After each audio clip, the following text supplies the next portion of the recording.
Hi friends. இன்னைக்கு இந்த வீடியோவில் நம்ம எதை பற்றி பேச போகிறோம் அப்படின்னு கேட்டிங்கன்னா ஒரு கான்ட்ரவர்சியலான ஒரு டாபிக்கு. அதாவது இது பெரிய விஷயமா அல்லது அது பெரிய விஷயமா அப்படின்ற மாதிரி நம்ம யோசிக்கிற மாதிரி அப்படி ஒரு கதை நடந்திருக்கு. அது என்ன அப்படின்னு பார்த்தீங்கன்னா த வார் ஆஃப் கரண்ட்ஸ் அப்படின்னு சொல்லி சொல்லுவாங்க. அதாவது கரண்ட்னா என்ன, சரி மின்சாரம் அப்படிங்கிற மாதிரி நம்ம தமிழில் சிம்பிளாக சொல்லுவோம். ஸோ மின்சாரத்துக்காக நடந்த ஒரு போர் பற்றி தான் பேச போகிறோம். ஸோ அதாவது இந்த போர் அப்படின்னு இந்த மன்னராட்சியில் நடந்த மாதிரி பெரிய படைகள் யூஸ் பண்ணி நம்ம பண்ணிட்டு இருந்த பெரிய நடந்த போர் நினச்சிக்காதீங்க. ஆக்சுவலாக ரெண்டு பேருக்கும் இடையில நடந்த ஒரு சின்ன ஒரு எப்படி சொல்கிறது ஒரு கான்ட்ரவர்சி அப்படிங்கிற மாதிரி. அதாவது ஏன் கண்டுபிடிப்பு பெருசா உன் கண்டுபிடிப்பு பெருசா அப்படின்ற மாதிரியான ஒரு கான்ட்ரவர்சி மாதிரி போயிட்டு இருந்திருக்கு. அது யாருக்கும் போச்சு அப்படின்னு சொல்லி கேட்டிங்க அப்படின்னா எஸ், நமக்கு நல்லா தெரிஞ்ச ஒரு இன்வென்டரான தாமஸ் ஆல்வா எடிசனுக்கும் இதே நேரத்தில் நம்ம எலக்ட்ரிக்கல் இன்ஜினியரிங்கே ஒரு மிகப்பெரிய ஒரு அடித்தளம் அமைத்த நிக்கோலா டெஸ்லாவுக்கும் நடந்த ஒரு வார் பற்றி தான் பேச போகிறோம். இந்த கரண்ட் வார் அப்படின்னு சொல்லுவாங்க. அதாவது இந்த வார் ஆஃப் கரண்ட்ஸ் அப்படின்னு நம்ம படிச்சுக்கலாம். ஓகேவா? இதை பற்றி ஒரு ஃபிலிம் கூட வந்திருக்கு ஹாலிவுட்டில். ஸோ அதெல்லாம் இருந்துட்டு போட்டோம். பட் இன்றைக்கி இந்த வீடியோவில் பார்த்தீங்கன்னா ஸோ அது என்ன தான் அங்கே நடந்தது, ஆக்சுவலாக எதுக்காக அந்த ஒரு பிரச்சனை எந்த மாதிரி போச்சு அப்படிங்கிறது தான் தெளிவாக அந்த வீடியோவில் சொல்ல போகிறேன். ஓகேவா? ஆஸ் எலக்ட்ரிக்கல் இன்ஜினியராக நம்ம இதை பேசணும், கண்டிப்பாக பேசணும், ரொம்ப ரொம்ப முக்கியம். அண்ட் இந்த மாதிரி ஒரு ஸ்டாண்ட் ரெடி பண்ணி இந்த மாதிரி ஃப்ரீ ஹேண்ட்ஸோட பேசுகிறது தான் ரொம்ப பிடிச்சிருக்கு எனக்கு. ஸோ அதனால தான் பார்த்தீங்கன்னா இதுக்கு அந்த மாதிரி ஒரு டேக்காக தான் வெயிட் பண்ணிட்டு இருந்தேன். சும்மா நம்ம வாயால் சொல்லி சும்மா தியரட்டிக்கலாலாம் அதை சொல்ல முடியாது, ஒரு கதை மாதிரி தான் அது போகும். ஓகேவா? அதனால் இவ்வளோ நாள் பார்த்தீங்கன்னா நம்ம ஒரு கொஞ்சம் எப்படி சொல்கிறது ஒரு சின்சியரான ஒரு டென்ஷனான மைண்டோட வீடியோ மேக் பண்ணி நம்ம இதுதான் கான்செப்ட், இது புரியலன்னா பிரச்சனை அப்படிலாம் போயிட்டு இருந்தது. பட் இன்னைக்கு நம்ம ஃப்ரீயாக ஒரு ஸ்டோரி மாதிரியும் அதே நேரத்தில் நம்ம டெக்னிக்கல் ரிலேட்டடாகவும் தான் பார்க்க போகிறோம். ஓகேவா? சரி, இப்போ முதல் விஷயம் என்ன அப்படின்னு பார்த்தீங்கன்னா ஆக்சுவலி என்ன நடக்குது அப்படின்னு பார்த்தீங்கன்னா அதை சொல்கிறதுக்கு முன்னாடி நாமெல்லாம் நிறைய பேர் பார்த்தீங்கன்னா சின்ன வயசுலேருந்தே யாரோட ஃபேன்ஸாக இருந்திருப்போம் அப்படின்னு பார்த்தீங்கன்னா தாமஸ் ஆல்வா எடிசனோட ஃபேன்ஸாக தான் இருந்திருப்போம். அதுக்கு காரணம் என்ன அப்படின்னு பார்த்தீங்கன்னா சின்ன வயசுலேருந்தே ஒரு பேசிக்கலான விஷயம், அதாவது எலக்ட்ரிக் பல்ப் அப்படிங்கிற விஷயத்தை உருவாக்குனது தாமஸ் ஆல்வா எடிசன் தான். அவரோட பேசிக்கில் இருந்தால் இன்னைக்கு ஃப்ளோரசன்ட் லேம்பு, யூ பல்பு, அது இதுன்னு எல்லாமே பெரிய லெவலில் டெவலப் ஆகி வந்திருக்கு. ஓகேவா? ஸோ சின்ன வயசுல இருந்தே பார்த்தீங்கன்னா தாமஸ் ஆல்வா எடிசனுக்கு சரியாக காது கேட்காது. ஸோ அதனால் அவர் ஸ்கூலில் இருந்தால் அப்படியே வெளியே அமைச்சிட்டாங்க. ஸோ அப்படி இப்படின்னு நிறைய கதைகள் நடந்து தான் என்ன பண்ணார் அப்படின்னு பார்த்தீங்கன்னா டிமோட்டிவேட் ஆனவர் தான். திடீர்னு தன்னோட வீடுகளுக்குள்ள தனக்கு இந்த எலக்ட்ரிசிட்டி அல்லது இந்த சயின்ஸ் பற்றி மேலே நல்ல இன்ட்ரெஸ்ட் என்ன பண்ணார் அப்படின்னு பார்த்தீங்கன்னா இதை பற்றி நிறைய ரிசர்ச் பண்ணி கிட்டத்தட்ட 2000 எக்ஸ்பெரிமெண்ட்ஸுக்கு தாண்டி தோற்று போனதுக்கப்புறம் பார்த்தீங்கன்னா அந்த எலக்ட்ரிக் பல்ப் அப்படிங்கிற ஒரு விஷயத்தை உருவாக்குறாரு. ஸோ இவரால் தான் பார்த்தீங்கன்னா அந்த உலகத்துக்கே ஒரு வெளிச்சம் வந்தது அப்படிங்கிற மாதிரியான ஒரு மிகப்பெரிய விஷயம் நம்ம எல்லாருக்குமே தெரிஞ்சிருக்கும். அண்ட் தாமஸ் ஆல்வா எடிசன் பேரை சொன்னால் தெரியாத ஆட்களே இருக்க முடியாது. சின்ன பசங்க சின்ன பொண்ணுங்க எல்லாம் யார்கிட்ட கேட்டாலும் சொல்லிடுவாங்க எடிசன் எங்களுக்கு தெரியும் அப்படிங்கிற மாதிரி. ஏன்னா நம்ம சின்ன வயசுலேருந்து அவரை பற்றி தான் நம்ம நிறைய படிச்சுட்டு இருந்திருப்போம். பட் இந்த வீடியோ முடிஞ்சதுக்கப்புறம் தான் நமக்கு தெரியும் யார் உண்மையான ஒரு கிரேட் எவர் இன்வென்டர் அப்படிங்கிறது. ஓகேவா? நம்ம ஏன் இவ்வளோ நாளாக இவரை பற்றி நம்ம தெரியாமல் இருந்துட்டோமே அப்படிங்கிறது பார்த்தீங்கன்னா என்ன மாதிரி இந்த ட்ரிபிள் டிபார்ட்மெண்ட்டில் எலக்ட்ரிக்கல் சைட் டிபார்ட்மெண்ட்டில் வராதவங்களுக்கு தெரிஞ்சிருக்கும். ஏன்னா இந்த நிக்கோலா டெஸ்லா பார்த்தீங்கன்னா நம்ம எலக்ட்ரிக்கல் இன்ஜினியரிங்க்கு அதுக்கு அடித்தளம் அமைச்சவர் தான். எல்லாமே ஃபிசிக்ஸ் பேஸ் தான், எல்லாமே சயின்ஸ் பேஸ் தான். பட் இருந்தாலும் இவர் நம்ம ஓரளவு நம்ம டிபார்ட்மெண்ட் சம்மந்தமாக நம்ம டெக்னிக்கலி ஓரியன்ட் அப்படின்னு சொல்லலாம் இவரை. சரி, இப்போ என்ன நடந்திருக்கு அப்படின்னு பார்த்தீங்கன்னா நிக்கோலா டெஸ்லா அப்படின்றவர் பார்த்தீங்கன்னா தாமஸ் ஆல்வா எடிசனோட டிசி கம்பெனி, அதாவது டிசி மோட்டார், டிசி ஜென்ரேட்டர் சம்மந்தமாக இது பற்றி ஒர்க் ஆகிட்டு இருக்கக்கூடிய கம்பெனிக்கு வேலைக்கு வராரு. அதாவது இந்த ஒரு ரிசர்ச் சம்மந்தமாக அதை பற்றின மேனுஃபேக்சரிங் பண்ணுறதா இருக்கட்டும் அல்லது ரிசர்ச் பண்ணுறதா. ஓகேவா? ஸோ ஆக்சுவலி என்ன ஆகுது அப்படின்னு பார்த்தீங்கன்னா எடிசன் அப்போ டிசியில் ஒர்க் பண்ணிட்டு இருக்காரு. அதாவது டைரக்ட் கரண்ட்டில் ஒர்க் பண்ணிட்டு இருக்காரு, டிசி சப்ளைல ஒர்க் பண்ணிட்டு இருக்காரு. வேற நிக்கோலா டெஸ்லா என்ன பண்ணுறாரு அப்படின்னு பார்த்தீங்கன்னா அந்த கம்பெனிக்குள்ளே வந்ததுக்கப்புறம் தன்னோட பேசிக் எலக்ட்ரிசிட்டி நாலேஜ் யூஸ் பண்ணி தன்னோட ஒரு ஸ்ட்ராட்டஜி யூஸ் பண்ணி அல்டர்னேட்டிங் கரண்ட் அப்படிங்கிற விஷயத்தை உருவாக்குறாரு. நாமெல்லாம் நிறைய பேர் பார்த்தீங்கன்னா ஃப்ரெண்ட்ஸுக்கு ஃபோன் பண்ணி நம்ம வீட்டில் கரண்ட் இருக்காது, இன்னொருத்தன் வீட்டில் கரண்ட் இருக்கும், அவன் நல்லா ஒரு கிரிக்கெட் மேட்ச் பார்த்துட்டு இருப்பான், இல்லை அன்றைக்கி ஒரு ஃபேவரட் மூவி பார்த்துட்டு இருப்பான், நம்மளால் பார்க்க முடியாதுன்னு சொல்லி நம்ம ஏங்கி இருப்போம். அவங்ககிட்ட நம்ம அப்படியே கோவப்பட்டு என்னடா உனக்கு மட்டும் கரண்ட் இருக்கு எனக்கு கரண்ட் இல்லைடா அப்படிலாம் நம்ம பேசியிருப்போம் இல்லையா? அந்த மாதிரிலாம் நிறைய கதைகள் நடந்திருக்கும். இந்த சண்டையெல்லாம் தாண்டி பல வருஷத்துக்கு முன்னாடி பார்த்தீங்கன்னா இவங்க ரெண்டு பேரும் கரண்ட்டை கண்டுபிடிக்கிறதுக்குனே சண்டை போட்டுட்டாங்க. அதாவது நான் கண்டுபிடிச்ச கரண்ட் தான் பெருசு, நான் கண்டுபிடிச்ச கரண்ட் தான் யூஸ் பண்ணணும், அதுதான் சேஃபு, அதுதான் இந்த உலகத்தை ரூல் பண்ண போகுது அப்படிங்கிற மாதிரி ஒரு மிகப்பெரிய ஒரு மோதல் நடந்திருக்கு ரெண்டு பேருக்குமே. ஆக்சுவலி மோதலும் இவனை தோக்கடிக்கும்னு நினைச்சது யாருன்னு பார்த்தீங்கன்னா எடிசன் தான். ஆக்சுவலாக நிக்கோலா டெஸ்லா என்ன சொல்லுவாங்க பொதுவாக அப்படின்னு பார்த்தீங்கன்னா எடிசனால் மறைக்கப்பட்ட ஒரு விஞ்ஞானி அப்படிங்கிற மாதிரி சொல்லுவாங்க. காரணம் என்ன அப்படின்னு பார்த்தீங்கன்னா நிக்கோலா டெஸ்லா அமைதியாக ஒர்க் பண்ணிட்டே இருந்து தன்னோட கண்டுபிடிப்புகளை வெளியே கொண்டு வந்தார். ஆனால் அவரோட கண்டுபிடிப்புகள் எங்கே பெரிய பிரபலம் ஆயிடுமோ அதனால நாம வீழ்த்தப்பட்டுருவோமோங்கிற பயத்தில் நிறைய தவறான காரியங்கள் நிறைய எப்படி சொல்கிறது அப்படின்னு பார்த்தீங்கன்னா அநீதியான விஷயங்கள் நிறைய பண்ணி இந்த டெஸ்லா வந்து ஒரு யாருக்கும் அவ்வளோ தெரியாமல் ஓரங்கட்டி வைக்கணும்னு நினச்சி தான் தான் வந்து இருக்கணும், நான் தான் வந்து ராஜினாமா பண்ணணும் அப்படின்னு சொல்லி நினச்சி ஒரு மிகப்பெரிய டாமினேட்டிங்கான பொசிஷனில் இருந்து யாருன்னு பார்த்தீங்கன்னா அந்த எடிசன் அப்படிங்கிறவர் தான். ஓகேவா? சரி, அப்படி என்னதான்ப்பா இவங்க 2 பேருக்கும் பிரச்சனை? ஏன் வந்து இந்த மாதிரி டிசிக்கும் ஏசிக்கும் ஏன் இன்னைக்கு வந்து ஏன் இப்படி அன்னைக்கு வந்து அவங்க சண்டை போட்டாங்க அப்படின்னு கேட்டிங்கன்னா, ஏசி அப்படிங்கிறது பார்த்தீங்கன்னா அல்டர்னேட்டிங் கரண்ட். இது வந்து 2 டைரக்ஷன்லையும் ஃப்ளோ ஆகும். அதாவது வந்து phase to neutral and neutral to phase அப்படிங்கிறது. அண்ட் ஆல்சோ இதோட மேக்னிடியூட், இதோட ப்ராப்பர்ட்டிஸ் எல்லாமே பார்த்தீங்கன்னா டிசி கம்பேர் பண்ணும்போது ரொம்ப அதிகமாக இருக்கும். ரொம்ப டேஞ்சரான விஷயம் அப்படிங்கிறது.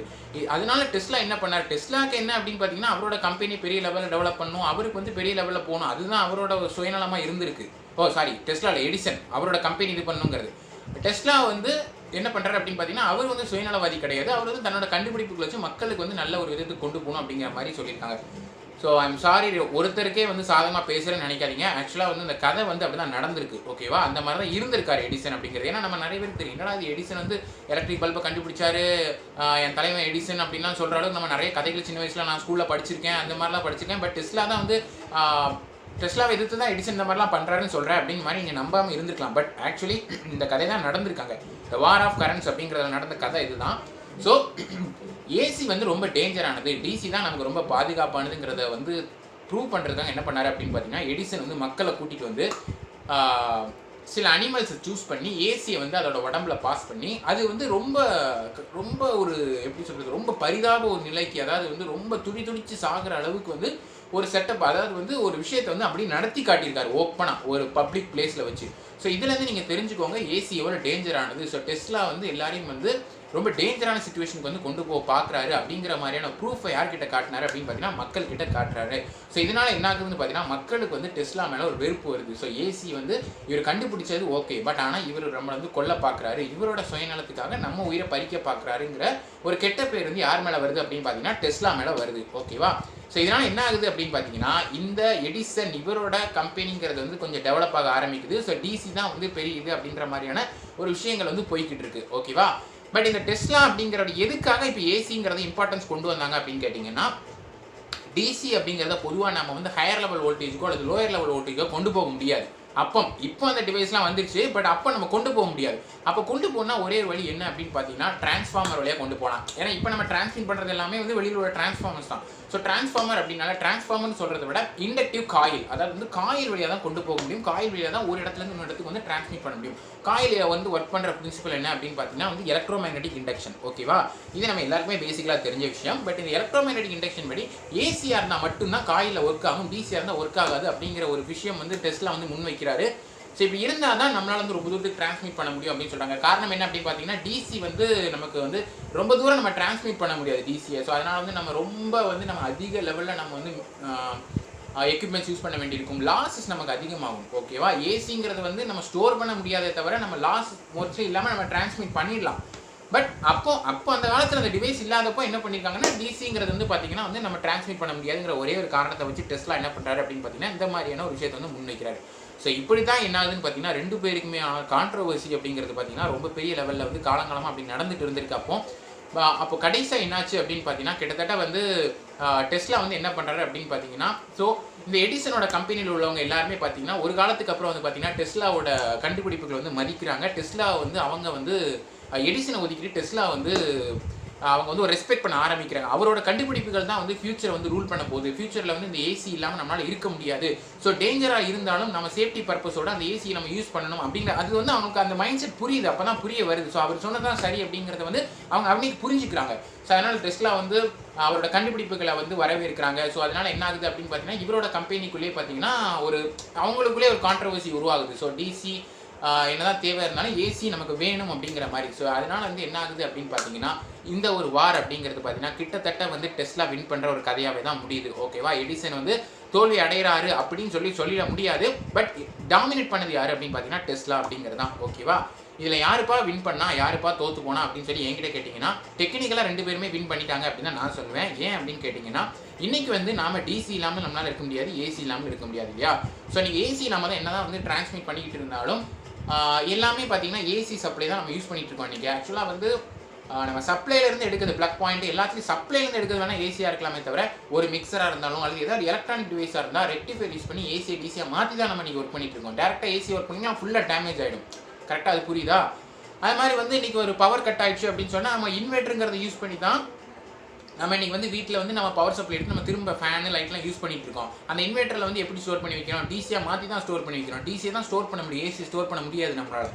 ஸோ ஏசியும் முக்கியம், நமக்கு டிசியும் முக்கியம். இன்றைக்கி ஏசி மோட்டர் யூஸ் பண்ணலாமா இல்லை டிசி மோட்டர் யூஸ் பண்ணலாமா, ஏசி தேவையில்லை, நம்ம டிசியிலே நம்ம இதை ஒர்க் பண்ணிடலாம் அப்படிங்கிற மாதிரி நிறைய விஷயங்களும் இருக்குது இன்றைக்கி. ஸோ அதனால் என்ன சொல்ல வரேன் அப்படின்னா வந்து ஏசி நமக்கு முக்கியம், டிசி முக்கியம். ஸோ அதனால் வந்து இந்த காலத்தை பொறுத்த வரைக்கும் என்னோட கருத்து வந்து நான் அதான் சொல்லுவேன் சார். டெக்னிக்கலாக 2 பேருமே வந்து வின் பண்ணிட்டாங்க. பட் அவங்க அந்த பிஸ்னஸ் ரிலேட்டடாக வந்து கொஞ்சம் ஃபினான்ஷியல் பர்பஸ்க்காக எடிசன் பண்ண அந்த விஷயம் வந்து தப்பு தான். பட் இன்னைக்கு நம்ம ஆஸ் எலக்ட்ரிக்கல் இன்ஜினியராக நம்ம மனசில் இருக்கிறது, நம்மளை எலக்ட்ரிக்கல் இன்ஜினியரிங்கோட கிங் அப்படின்னு சொன்னால் நம்ம எலக்ட்ரிக்கல் இன்ஜினியரிங் வந்து ரூல் பண்ணது யார், பண்ணிட்டு இருக்குது யாருன்னு பார்த்தீங்கன்னா நிக்கோலா டெஸ்லா அப்படிங்கிறது தான். ஓகேவா? எடிசனை விட அதிகமாகவே கண்டுபிடிப்புகள், அவரோட கண்டுபிடிப்புகள் எடிசனோட கண்டுபிடிப்புகளை டாமினேட் பண்ணிச்சே தவிர மற்றபடி எடிசனோட கண்டுபிடிப்புகள் வந்து தவறானவை, அது தேவையில்லாதவைன்னு சொல்லி நம்ம சொல்லிட முடியாது. ஓகேவா? இப்போ நான் சொன்னது புரிஞ்சிருக்கும்னு நினைக்கிறேன்.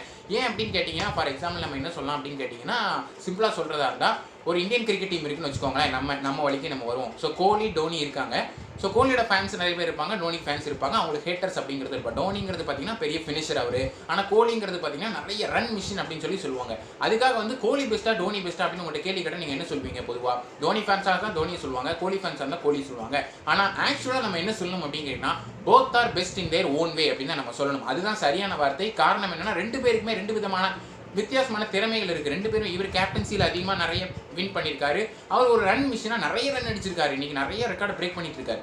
ஸோ அதனால் நம்ம 2 பேருமே நம்ம இன்றைக்கி வந்து தவிர்க்க முடியாது. ஸோ அதனால் அந்த 2 பேரை மட்டும் சொல்கிறேன்னு நினைக்காதீங்க. எந்த இடத்த எந்த கிரிக்கெட் டீம் எந்த ஒரு உங்கள் காலேஜ் ஸ்டூடெண்ட் எடுத்து பாருங்கள், எந்த 2 பேருமே வந்து நம்ம இவங்க தான் பெஸ்ட்டுன்னு சொல்லிட முடியாது. 2 பேருக்குமே அங்கே வேலை இருக்கும். அதை தான் வந்து எடிசன் டெஸ்லாங்கிறப்போ பண்ணாங்க. பட் ஒரு சின்ன ஒரு கான்ட்ரவர்சின்றப்போ வரும்போது நம்ம யார் டாமினேட்டிங்கிறதான் சொல்ல முடியுமே தவிர இவங்க ஜெயிச்சிட்டாங்க இவங்க தோத்துட்டாங்கன்னு சொல்லி சொல்கிறதுக்கு எதுவுமே இல்லை. ஓகேவா? ஸோ இதுதான் என்னென்னு பார்த்தீங்கன்னா இந்த வீடியோவில் வந்து நான் சொல்ல நினச்சேன். ஸோ ஒரு கிரேட் சல்யூட் வந்து கொடுத்தே ஆகணும் டெஸ்லா அவர்களுக்கும். அண்ட் எடிசன் அப்படிங்கிறவங்க நமக்கு நல்லா தெரியும். பட் இந்த எலக்ட்ரிக்கல் இன்ஜினியரிங்குள்ளே வந்தவங்களுக்கு மட்டும் தான் டெஸ்லாவை பற்றி நல்லா தெரிஞ்சிருக்கும். ஸோ எனக்கு வந்து எலக்ட்ரிக்கல் இன்ஜினியரிங், எலக்ட்ரானிக்ஸை விட எலக்ட்ரிக்கல் எனக்கு ரொம்ப பிடிக்கும். அதனால் டெஸ்லாவோட பெரிய ஃபேன் தான் நான். ஸோ தேங்க்யூ ஸோ மச் இந்த வீடியோ பார்த்ததுக்கு. இந்த வீடியோ வந்து பிடிச்சிருந்தா லைக் பண்ணுங்கள், கண்டிப்பாக ஷேர் பண்ணுங்கள். உங்கள் ஃப்ரெண்ட்ஸ் எல்லாருக்கும் வந்து இதை வீடியோ ஷேர் பண்ணுங்கள். இதை பற்றி நிறைய பேர் நிறைய பேசிட்டாங்க ஏற்கனவே. இருந்தாலும் வந்து நாமளும் எலக்ட்ரிக்கல் இன்ஜினியராக பேசணுங்கிற ஒரு ஆசையில் இன்றைக்கி பேசினேன். ஸோ ட்விட்டர், இன்ஸ்டாகிராம் லிங்க் வந்து டிஸ்கிரிப்ஷனில் இருக்குது. ஸோ கண்டிப்பாக அதுக்கு போங்க, ஃபாலோ பண்ணுங்கள். உங்கள் சஜஷன்ஸ் அங்கேயும் சொல்லிகிட்டே இருங்க. நான் அங்கேயும் வந்து உங்களுக்கு வந்து ஆக்டிவாக தான் இருப்பேன். ஸோ நாளைக்கு இதே மாதிரி இன்னொரு வீடியோ நான் பார்க்குறேன். அதுக்கு மேலே நம்ம சேனலை மறக்காமல் சப்ஸ்கிரைப் பண்ணுங்கள். ஸோ தட் தினமும் நான் போஸ்ட் பண்ணுற ஒவ்வொரு வீடியோஸ் உங்களுக்கு வந்து சேர்ந்துருங்கிறத சொல்லிக்கிறேன். See you guys in the next video. Until then, bye, cheers, and thank you so much for watching.